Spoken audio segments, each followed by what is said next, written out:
Dominique, that was so awesome. Thank you for sharing such insightful things.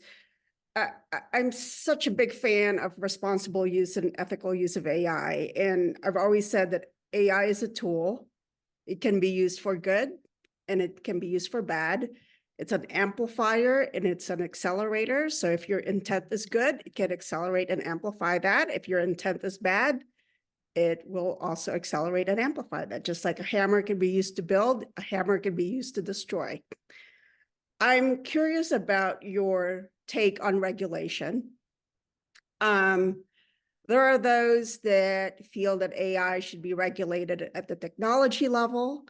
And then there are those that feel that the regulation should be at the application level, not the technology, but the use of it. Mhm. Any thoughts on that?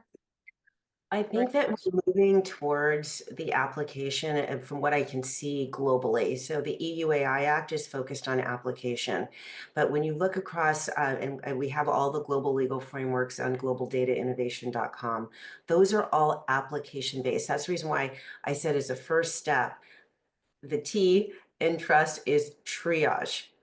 Go ahead and risk rank, because for low risk AI, the governance is not going to take a lot of time, everybody. It's just as simply you're interacting with an AI.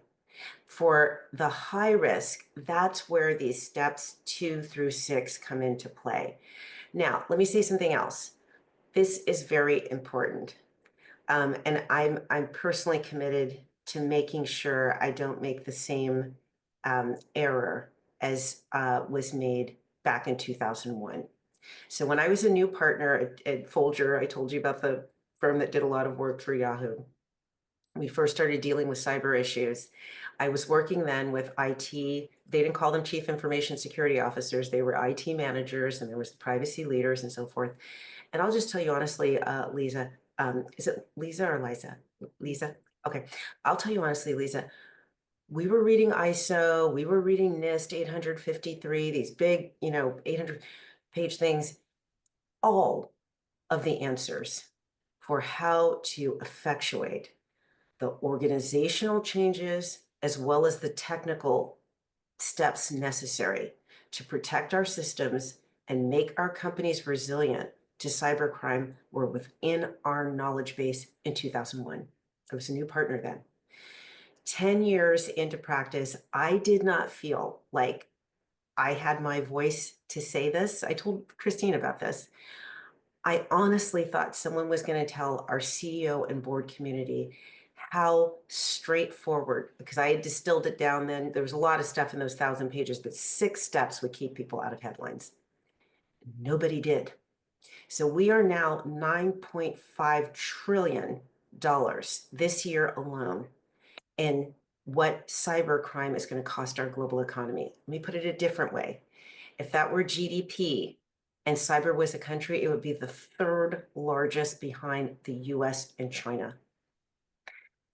We are on a careening course to make the same big error with AI.